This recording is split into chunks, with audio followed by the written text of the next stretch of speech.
প্রিয় দেশবাসী, আজ বাংলাদেশ একটি গভীর সংকটময় মুহূর্তের মধ্য দিয়ে যাচ্ছে।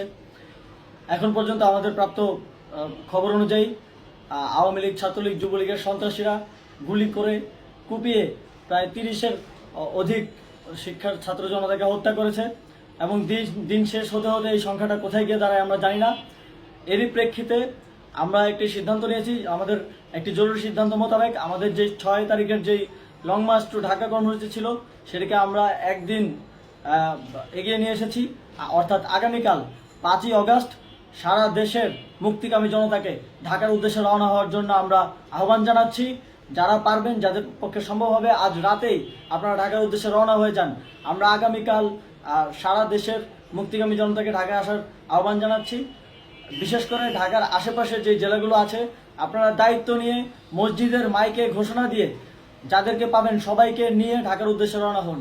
এই লড়াই আমাদের জন্য একটি চূড়ান্ত লড়াই। আমরা চূড়ান্ত ঘোষণার জন্য প্রস্তুত, আমরা গণভবনের দিকে যাত্রার জন্য প্রস্তুত এবং সেই উদ্দেশ্যেই আপনারা সবাই ঢাকা আসুন। আমরা আপনাদের সবাইকে নিয়ে আমাদের চূড়ান্ত দাবি আদায়ে এগিয়ে যাব। আমি জানি না সমন্বয়করা আজকে রাতে বেঁচে থাকতে পারবে কিনা, কিন্তু আপনাদের উপর আমরা এই দায়িত্ব দিচ্ছি। আপনারা সবাই নিজ দায়িত্বে ঢাকায় আসবেন আগামীকাল এবং পরশু পরিস্থিতি বিবেচনা করে পরশু গণভবনের দিকে 4 দিক থেকে আমরা রওনা হব।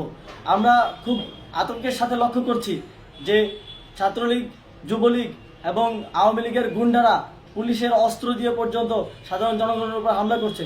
কিন্তু একটি সুখের খবর হচ্ছে, সারা দেশের বিভিন্ন স্থানে সেনাবাহিনী ছাত্র জনতার পক্ষে দাঁড়িয়েছে।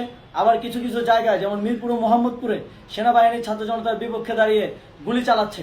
আমরা সেনাবাহিনীর প্রতি আহ্বান জানাতে চাই, আপনারা এদেশের নাগরিক এবং আপনারা এদেশের নিরাপত্তার দায়িত্বে আছেন, এদেশের জনগণের যানবাহনের নিরাপত্তার দায়িত্বে আছেন। আপনারা দেশের পক্ষে এবং দেশের জনগণের জন্য কাজ করবেন। কোনো খুনি সরকারের জন্য, কোনো খুনি রাজনৈতিক দলের জন্য কাজ করবেন না। এটি এদেশের জনগণ আপনাদের থেকে প্রত্যাশা করে। আমাদের এই আন্দোলনে সম্পূর্ণ সমর্থন দিয়ে হয় নিরপেক্ষ থাকুন, অথবা এই খুনি বাহিনীকে, সরকারের খুনি বাহিনীকে প্রতিহত করুন, তাদেরকে যথাযথ শাস্তির আওতায় নিয়ে আসুন। যেই কারফিউ সরকারের পক্ষ থেকে ঘোষণা করা হয়েছে, আমরা স্পষ্টভাবে বলতে চাই, সেনাবাহিনী এই ধরনের কোনো কারফিউ বাস্তবায়নের জন্য মাঠে না নামে। যদি মাঠে নামে তাহলে সেনাবাহিনী স্পষ্টভাবে অফিসিয়ালি জনতার বিরুদ্ধে দাঁড়াবে। আমরা চাই না সরকারের এই ষড়যন্ত্র সেনাবাহিনী পা দিক। সেনাবাহিনীকে জনতার বিরুদ্ধে দাঁড়ানোর যে ষড়যন্ত্র সরকার রচনা করছে সেটিতে সেনাবাহিনী পা দিবে না, এই বিশ্বাস আমরা রাখতে চাই। আওয়ামী লীগ আজ সারা দেশে তাদের খুনি বাহিনীকে নামিয়ে দিয়েও ছাত্র জনতার প্রতিরোধের মুখে টিকতে পারেনি। রাজপথের পরাজিত শক্তি হিসেবে তারা সেনাবাহিনী সহ অন্যান্য বাহিনীকে আমাদের বিরুদ্ধে কাজে লাগানোর চেষ্টা করছে।